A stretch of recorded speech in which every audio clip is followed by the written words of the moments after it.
स्त्री का घर। तुम्हें कितनी बार बताया है, मेरे तैयार होने से पहले मेरा नाश्ता तैयार हो जाना चाहिए। शादी के 25 सालों बाद भी मुझे क्यों बार बार एक ही बात बतानी पड़ती है? जया, तुम्हें क्या है? तुम तो आराम से घर पर रहोगी, मुझे काम पर जाना पड़ता है। तुम हो कि हमेशा बेवकूफ़ों जैसे हरकत करती हो। अगर तुम यह जानबूझकर करती हो तो याद रखना, मुझसे बुरा कोई नहीं होगा। आज भी प्रकाश का पारा चढ़ा हुआ था। इन कट शब्दों में अपना गुस्सा उतारते हुए गीला तौलिया कुर्सी पर फेंकते हुए प्रकाश गुस्से से जया की तरफ देखने लगा। जया के लिए प्रकाश का एक बेवजह का गुस्सा कोई नई बात नहीं थी। वह महीने में 3-4 बार ऐसे ही जया पर बरस पड़ता था। पहले जया उसका विरोध किया करती थी, लेकिन जब कई सालों तक प्रकाश में कोई बदलाव नहीं दिखा तो जया ने खुद को ही बदल दिया। अब प्रकाश के कुछ भी कहने से जया को कोई फ़र्क नहीं पड़ता था। प्रकाश की हर बात को वो चुपचाप सिर झुकाए सुन लेती थी। शादी के पहले 5 साल तक जया ने पूरी कोशिश की थी कि प्रकाश को बदला जाए, लेकिन फालतू का गुस्सा करना और बाद में जया को भला बुरा कहना, यह मानो जैसे उसकी आदत बन गई थी। कोई भी वाद विवाद होता तो प्रकाश सीधा जया को बोल देता, अगर मैं तुम्हें अच्छा नहीं लगता तो क्यों नहीं चली जाती अपने मायके? क्यों रहती हो मेरे साथ? इतना सब कुछ होने के बावजूद जया प्रकाश के साथ रहती थी क्योंकि उसे अपनी बेटी की फिक्र थी। और वह जाती भी तो कहाँ? अपने बूढ़े हो चुके माँ बाप को इस उम्र में परेशान करना वह नहीं चाहती थी। समाज और लोग क्या कहेंगे, यह भी तो उसे देखना था। वह इतनी पढ़ी लिखी भी तो नहीं थी कि खुद जाकर कोई नौकरी कर सके और अपना और अपनी बेटी का पालन पोषण कर सके। जया को अब अपनी फिक्र नहीं थी, उसको फिक्र थी तो बस अपनी शादी लायक हो रही बेटी की। जया नहीं चाहती थी कि पति पत्नी के झगड़े की वजह से नब्बे डिस्टर्ब हो जाए। नब्बे की पढ़ाई पूरी हो चुकी थी, उसके लिए अब शादी के रिश्ते आने लगे थे। कई रिश्तों को नब्बे ठुकरा चुकी थी। 2-3 महीने बाद एक अच्छा रिश्ता आया।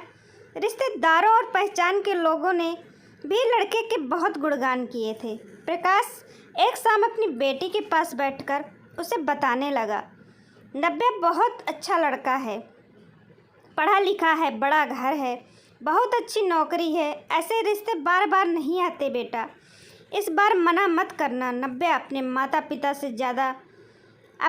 से ज़्यादा बात नहीं करती थी, शायद डरती थी या शायद नफ़रत करती थी, लेकिन आज वो अपनी पूरी हिम्मत इकट्ठा कर बोली, मुझे अभी शादी नहीं करना है पापा, मैं नौकरी करना चाहती हूँ, खुद अपने पैरों पर खड़ी होना चाहती हूँ। हाँ तो उसमें क्या बड़ी बात है? मैंने लड़के से बात की है, वह तुम्हें किसी बात के लिए नहीं रोकेगा। तुम शादी के बाद भी नौकरी कर सकती हो, वह तुम्हें नौकरी के लिए परमिशन दे देगा। प्रकाश बोला, मेरा नौकरी करना या ना करना उसकी परमिशन पर क्यों डिपेंड रहेगा पापा? नब्बे ने पूछा, मैं कह रहा हूँ तुम्हें किसी भी चीज़ की कमी नहीं होगी वहाँ।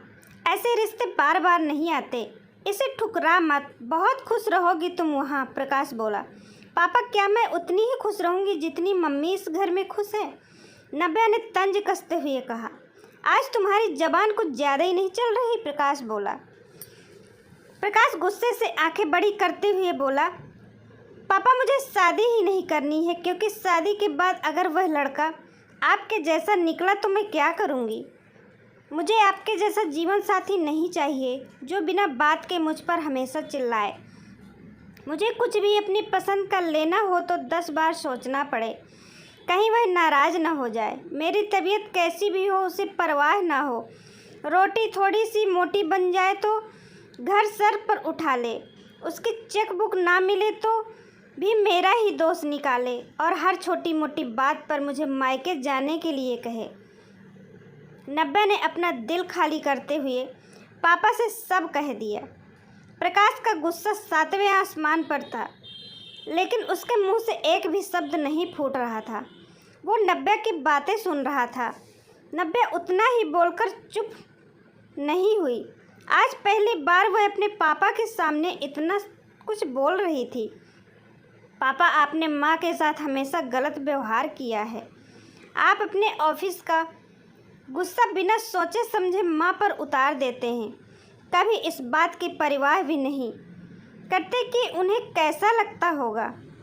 आपकी बातें सुन सुन माँ ने अपना स्वाभिमान खो दिया। प्रकाश आज पहली बार अपने किए बर्तावों को महसूस कर पा रहा था।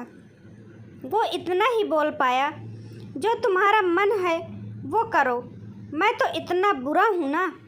नव्या ने प्रकाश पर हाथ पकड़ा और बोली, पापा, मुझे सिर्फ एक सवाल का जवाब दे दो। क्या आप चाहेंगे कि मेरा पति आपके जैसा हो? अगर आपका जवाब हाँ है तो कर दीजिए मेरा रिश्ता आज ही, और ना है तो मुझे आत्मनिर्भर बनने दीजिए। प्रकाश कुछ भी ना बोल पाया और वहाँ से चुपचाप बाहर चला गया। आज उसे जया के सामने जाने में शर्म आ रही थी। चलते चलते उसकी आंखों से आंसू बह रहे थे। प्रकाश ने आज से अपने आप को बदलने का निश्चय किया।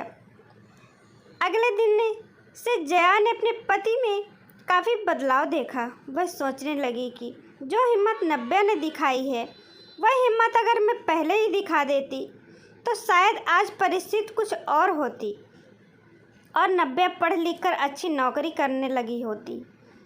और 3 साल बाद उसके लिए एक अच्छा रिश्ता आया और उसकी विदाई पर प्रकाश बोला, बेटा तू हमेशा खुश रहेगी क्योंकि तेरा पति तेरे बाप जैसा नहीं है।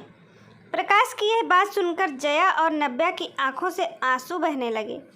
दोस्तों, हमारे समाज में औरतों को भले ही देवी का दर्जा दिया जाता है, लेकिन वह स्वतंत्रता नहीं दी जाती जो उन्हें देनी चाहिए। उन्हें बचपन से ही बताया जाता है कि वह पराया धन है। स्कूल से आने में देर हो जाए तो पिटाई मिलती है। मोबाइल पर बातें करते हुए दिख जाएं या खिड़की से झांकते हुए दिख जाएं तो शक किया जाता है। माँ बाप का घर तुम्हारा नहीं है, पति का घर तुम्हारा नहीं है।